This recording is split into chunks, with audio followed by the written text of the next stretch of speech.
For most of modern science, the bottom of the Mariana Trench was treated as a boundary, a place so deep, so cold, and so crushed by pressure that nothing meaningful could exist there.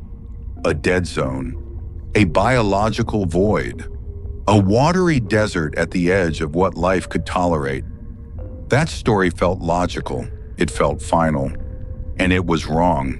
Because the deepest place on Earth isn't empty, it's active, it's structured, and it's operating under rules we didn't include in the model. The Mariana Trench slices nearly 11 kilometers into Earth's crust. If Mount Everest were dropped into it, the peak would still be underwater. Below 6,000 meters lies the hadal zone, named after Hades, the underworld.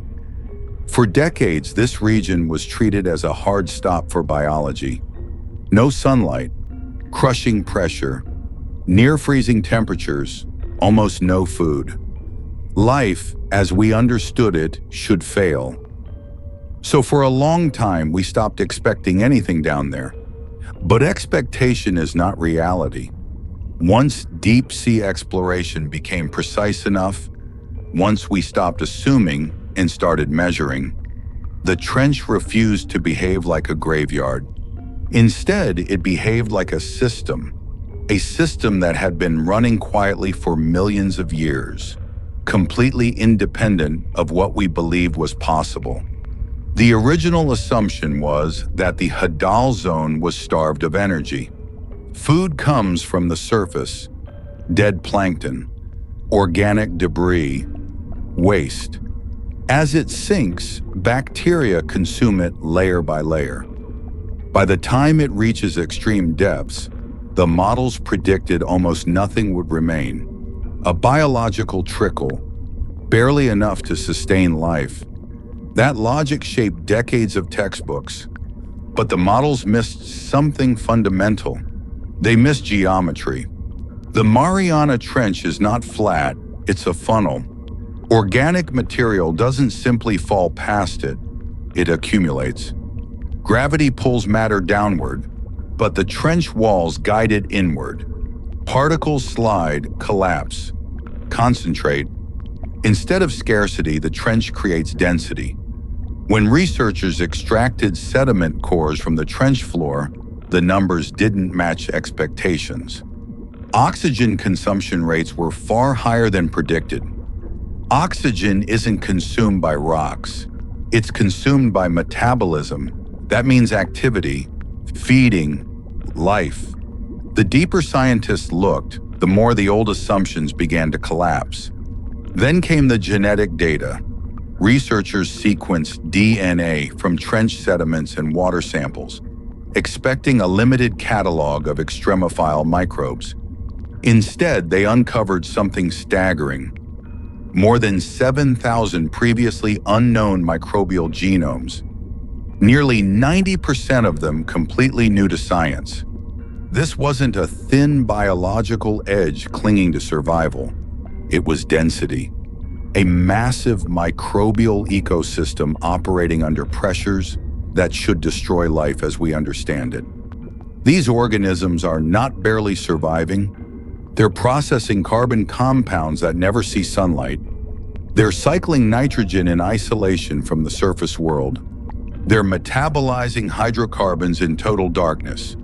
They form a complex, self-sustaining energy economy, miles below the reach of photosynthesis. The trench is not the fringe of life. For these organisms, it's the center of the world. Microbes alone would have been enough to rewrite the story. But the real perspective shift happens when something looks back. Meet the Mariana snailfish, observed deeper than any fish before it. Delicate, translucent, almost fragile, and yet perfectly engineered for a place that should pulverize it. Its skeleton is partially cartilage, flexible instead of brittle. Its tissues contain extremely high concentrations of a molecule called TMAO, trimethylamine N oxide. This molecule stabilizes proteins under extreme pressure, preventing them from folding incorrectly or collapsing. In simple terms, the fish's internal chemistry balances the crushing force of the ocean. This is not survival by accident. This is adaptation refined over geological time. And the snailfish isn't alone.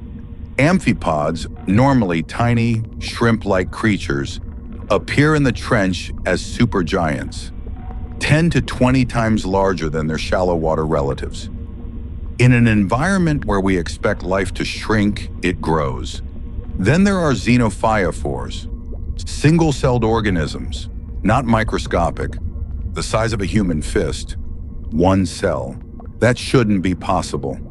Biology textbooks teach that single cells face strict size limits, surface area constraints, diffusion rates, structural stability, and yet the trench produces exceptions. This phenomenon, abyssal gigantism, defies simple explanation. High oxygen availability, low predation pressure, slow metabolic rates, all of these factors may contribute, but none fully explain why life at the bottom grows bigger, not smaller. The deeper we go, the more biology appears to ignore the rules we teach, and that forces an uncomfortable question. What if the limits we assumed were never real? For a long time, the Mariana Trench was imagined as untouched, a sealed archive of ancient Earth, a place frozen in time. That idea didn't survive direct sampling. Geologic surveys revealed unexpected complexity: mud volcanoes, fluid seeps, active deformation. This isn't a static scar in the crust. It's a dynamic wound. Earth's tectonic plates grind and fracture here, releasing energy and chemicals that feed life below. The trench isn't just a container for biology, it's part of the engine. And then came the most uncomfortable discovery of all: human fingerprints, chemical signatures from nuclear testing, industrial carbon compounds, synthetic materials, all detected at the deepest point on Earth. Amphipods collected from the trench were found with microplastics in their digestive systems. 7 miles down, the trench is not isolated, it's a trap. Everything we release into the ocean eventually sinks. And because of the trench's shape, it concentrates what falls. There is no away. What we discard doesn't disappear. It ends up somewhere we assumed didn't matter. The unsettling part isn't just that we've polluted the deepest ecosystem on Earth. It's that we did it before we even realized the ecosystem existed. The trench was alive long before we acknowledged it, and it adapted long before we interfered. Now we're forcing it to adapt again. These microbial communities may influence global carbon cycling. They may stabilize planetary chemistry in ways we're only beginning to map, which raises an uncomfortable possibility. If we didn't know this system existed, what else are we missing? How many processes are shaping the planet beneath our notice? The Mariana Trench isn't a curiosity, it's evidence that our picture of Earth is incomplete.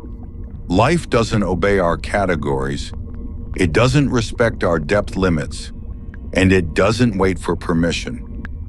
We were wrong about the Mariana Trench. It isn't dead, it isn't empty, and it isn't simple. It's alive, it's strange, and it's operating under rules we're only beginning to glimpse. The deeper we look, the less comfortable our assumptions become. And maybe that's the real lesson. The most alien world on Earth was here the entire time. Thanks for watching. If you enjoyed this video, please think about dropping us a sub and turning on notifications. Because if you want more of these deep-sea mysteries modern science is showing us we were wrong about, we got them. See you next time.